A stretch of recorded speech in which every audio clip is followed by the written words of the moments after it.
ब्रजेश जी हमारे मौजूद हैं, वरिष्ठ पत्रकार हैं, बांदा से निकल करके गए हैं और इन्होंने ग्राउंड रिपोर्टिंग भी की है। और मैं आपसे ये जानना चाह रहा हूं कि ग्राउंड रिपोर्टिंग में ऐसा कौन सा क्षण था जिसने आपके साहस और संघर्ष की परीक्षा ली? थोड़ा उसके बारे में अगर बताएं हमारे। सबसे पहले मैं कुछ कहूं, यहाँ पर तमाम मूर्धन्य विभूतियां बैठी हैं, मेरे गुरुजन बैठे हैं, उन तमाम लोगों ने कहते हैं कि एक कोई भी खूबसूरत मूरत एक पत्थर से मूरत तब बनती है जब उसका एक शिल्पकार उसे खूबसूरती से तराशता है। सुधीर चाचा बैठे हुए हैं यहाँ पर, उमा शंकर चाचा बैठे हुए, इन सब लोगों ने मतलब हमारी परवरिश की है। बहुत सारे लोग, मैं किसी का सबका नाम नहीं ले सकता, लेकिन मैं सिर्फ ये कहता हूं, अभी केडी भैया यहाँ पर बैठे हुए थे, मैं बहुत संक्षेप में आपको बताता हूं।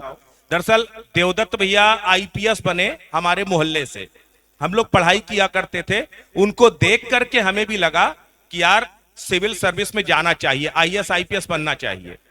इलाहाबाद पहुंच गए, तैयारी किया, पर कुछ परिस्थितियां ऐसी बनी, उमाशंकर चाचा बेहतर जानते हैं, कुछ ऐसी परिस्थितियां बनी कि शायद तैयारी बीच में छोड़नी पड़ी, लेकिन सपना सिर्फ एक था। क्यों आईएएस आईपीएस बनना क्यों था? क्योंकि जब बुंदेलखंड की स्थितियां हम लोग देखते थे तो क्रोध आता था अपने ऊपर तरस आता। जब इलाहाबाद में हम लोग गए और जहां हमने कमरा लिया तो वहां हमने महोबा बता करके कमरा लिया था, क्योंकि बांदा के नाम पर कोई कमरा देने को तैयार नहीं था। स्थिति ये थी। लेकिन अब बांदा की परिस्थितियां काफी बदली हैं। मैं उसी को एक बहुत संक्षेप के साथ कोरिलेट कर रहा हूं खाली, क्यों वो परिस्थितियां बदली, हम शायद सिविल सर्विस में सफल नहीं हो पाए, लेकिन उसके बाद एक चीज लगा कि क्या कोई ऐसी ताकत है जो एक आईएएस आईपीएस की तरह समाज को बदलने का मादा रखती है। बस वहीं से कलम की शुरुआत हुई और वहीं से पत्रकार बनने का जो जज्बा बना। मैंने बुंदेलखंड की पत्रकारिता किया और मैं गर्व से कहता हूं कि मैंने यहां पर जिस तरह से जनहित के जो मुद्दे उठाए, जो यहां के चाहे किसानों से जुड़े हों, पानी से जुड़े हों, तमाम मुद्दों को उठाया, और उसी की बदौलत आज अगर मैं दिल्ली में बैठा हुआ हूं, 25 साल की पत्रकारिता मेरी अनवरत चल रही है, तो वो सिर्फ इसलिए।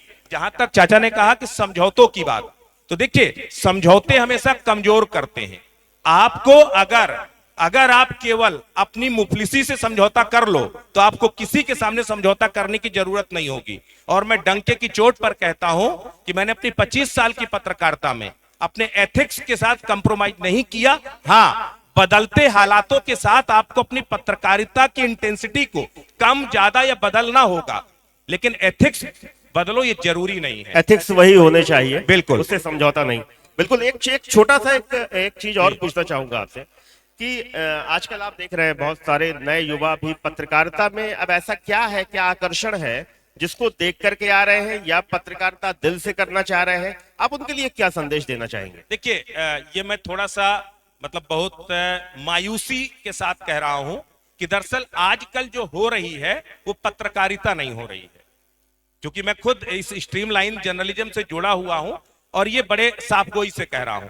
और जो युवा भी आ रहा है पत्रकार बनने के नाम पे, दरअसल वो पत्रकारिता नहीं कर रहा है। देखिए, दो अलग अलग चीजें हैं। इंफॉर्मेशन से शुरू हुई पत्रकारिता इंटरटेनमेंट में कब बदल गई वो किसी को पता ही नहीं चला, और आज इंटरटेनमेंट का बीभत्स रूप दरअसल आ चुका है।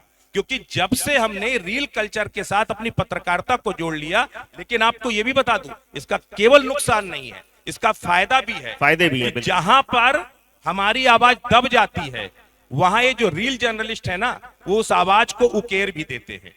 तो ये दोनों चीजें, लेकिन आपको इसके बीच में फर्क करना होगा कि कहां से ड्रामा और ड्रामा के बीच में आपके जो सवाल है, मुद्दे हैं, वो ड्रामा सही जगह पहुंच जाए, गौड़ ना हो जाए।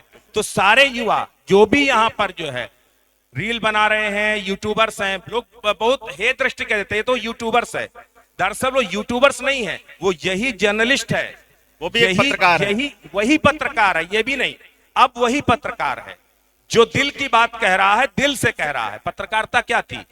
आप कहते हैं fact are secret but comments are free, तो तथ्य तो हमेशा से पवित्र रहे, विचार अपने अपने रहे हैं। आज वो यूट्यूबर उस तथ्य को अपने विचारों के साथ परोस रहा है, और ये जर्नलिज्म का बदलता हुआ स्वरूप है।